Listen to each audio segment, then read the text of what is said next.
हुई थी, जिन्होंने साफ तौर पर बताया किस तरीके से ये पूरा घटनाक्रम घटित होता हुआ नजर आएगा और आगामी चुनावों के दौरान किस तरीके का परिदृश्य हो सकता है। खबरों में आगे बढ़ते हैं।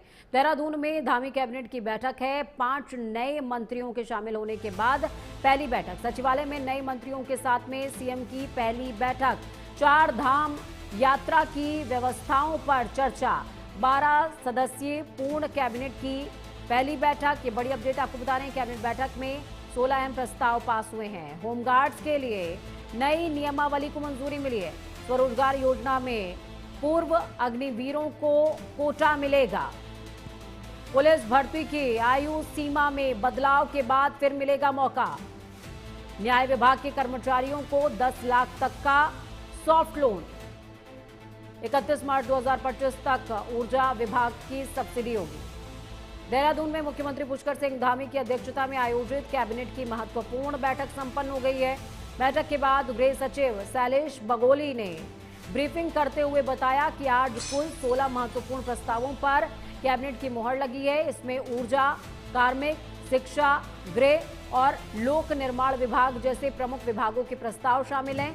सरकार ने एक बड़ा फैसला लेते हुए मुख्यमंत्री स्वरोजगार योजना और उत्तराखंड वीर उद्यमी योजना में पूर्व सैनिकों और पूर्व अग्निवीरों के लिए 10% कोटा आरक्षित करने, साथ में 5% अतिरिक्त सब्सिडी देने का निर्णय लिया है। मदन सिंह ग्राउंड जीरो से जुड़ गए हमारे साथ में। मदन, क्या कुछ अपडेट है और कितने अहम हैं ये प्रस्ताव, जो 16 अहम प्रस्ताव पास हुए हैं?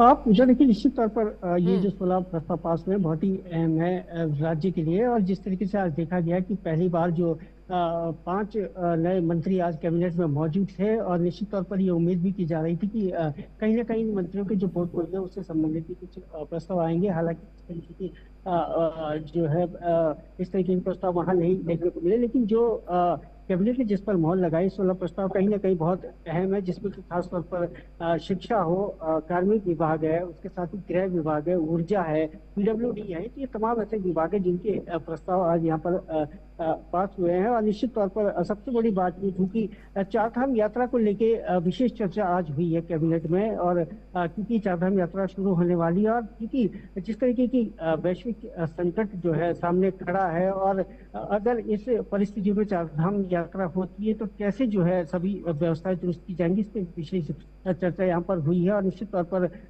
परिस्थितियां जहाँ बिगड़ती हुई दिखाई दे रही है, वहीं लाखों करोड़ों की संख्या में यहाँ जब लोग बिल्कुल एक विशेष बिंदु मदन मैं आपसे समझना चाहूंगी। हालांकि मुझे लगता है कि ये क्वेश्चन थोड़ा सा अर्ली हो जाएगा, लेकिन फिर भी ये सवाल मुझे लगता है कि पूछ लेना चाहिए। सवाल ये कि अभी हम सभी जानते हैं कि देश इस समय वैश्विक संकट से जूझ रहा है और उसका प्रभाव भी भारत पर है। अभी रिसेंटली लोकसभा और राज्यसभा में जब प्रधानमंत्री नरेंद्र मोदी बोल रहे थे, उस दौरान उन्होंने राज्य सरकारों से एक निवेदन किया है कि अपने क्षेत्र में कालाबाजारी रोकें, प्लस स्टॉकिंग पर स्टॉप होना चाहिए। तो ऐसे में क्या ये जो अहम बैठक हुई है कैबिनेट की, इसमें क्या विशेष चर्चा कुछ इस विषय पर भी हुई है क्या? आप जो देखिए, जिस तरीके से मुख्यमंत्री पुष्कर सिंह धामी से सुबह हमारी बातचीत हुई थी तो उन्होंने साफ तौर पर कहा है कि देखो वैश्विक संकट है और हम सभी को इसके लिए तैयार रहना चाहिए। निश्चित तौर पर एक पूरी जो है नियमावली बना के सभी नियम और कानून का पालन करने के बाद जो है हम इस संकट से उभरेंगे। तो निश्चित तौर पर जो है चलिए, बहुत शुक्रिया मदन हमारे साथ जुड़ने के लिए, अहम जानकारी साझा करने के लिए। सीधे पीसी का रुख करते हैं। देखिए कैबिनेट की बैठक हुई है, उसके बाद पीसी हो रही है। बहुत बहुत बधाई देता हूँ, शुभकामनाएं देता हूँ।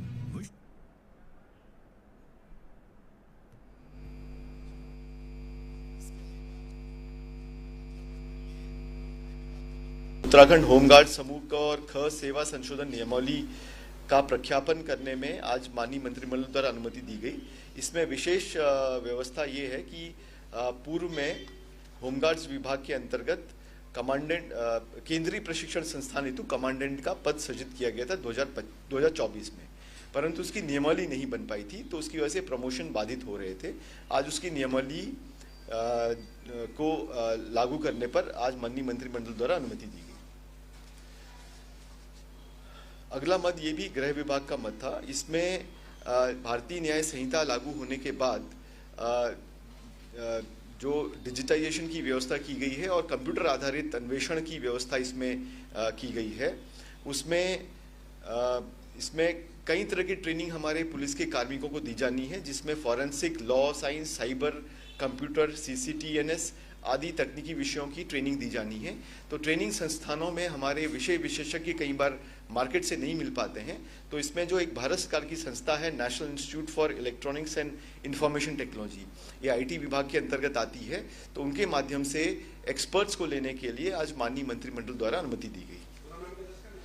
National institute of electronics and information technology, इसको नाइलेट नॉर्मली कहते हैं। तो इसके माध्यम से आज प्रशिक्षण के लिए मैन पावर लेने का आज माननीय मंत्रिमंडल द्वारा अनुमति दी गई। इसके अतिरिक्त अगला मत भी ये कार्मिक विभाग का मत था। इसमें हमारी पूर्व में वर्दीधारी सिपाही पदों और वर्दीधारी उप निरीक्षक पदों के लिए सीधी भर्ती के लिए एक एकीकृत नियमावली बनाई गई थी, जिसमें कुछ पदों के लिए एज लिमिट बढ़ी थी, कुछ पदों के लिए एज लिमिट घटी थी। तो जहाँ पे एज लिमिट घटी थी वहाँ पे हमें कई प्रत्यावेदन इसमें प्राप्त हुए थे कि जो घटने की वजह से कुछ अभ्यर्थी छूट जा रहे थे। तो आज माननीय मंत्रिमंडल द्वारा ये निर्णय लिया गया है कि ये एज लिमिट 3 साल के बाद यानी कि 2028 दिसंबर के बाद ये लागू होगी। और जो एज लिमिट के बारे में बात है तो आज उस पर माननीय मंत्रिमंडल द्वारा अनुमति दी गई है। इसमें आपका पुलिस हो गया, पीएसी, आईआरबी, पीएसी के प्लाटून कमांडर, अग्निशमन अधिकारी और वन दरोगा, ये मुख्यतः ये विभाग थे इसमें। और इसमें एज लिमिट जो है वो जो घटी हुई एज लिमिट है वो 3 साल के बाद यानी कि 2028 के बाद, ये अलग अलग में अलग अलग थी, कहीं पे 35 साल से 28 साल हो गया था। अलग अलग पदों के लिए अलग अलग एज लिमिट घटी थी उसमें।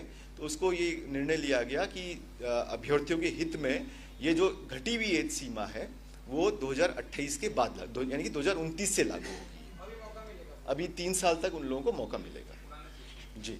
इसके अतिरिक्त जो हाइट का भी कुछ व्यवस्था परिवर्तित हुई थी। कुछ जगह हाइट जो न्यूनतम हाइट चाहिए वो कम कर दी गई थी, कुछ जगह बढ़ा दी गई थी।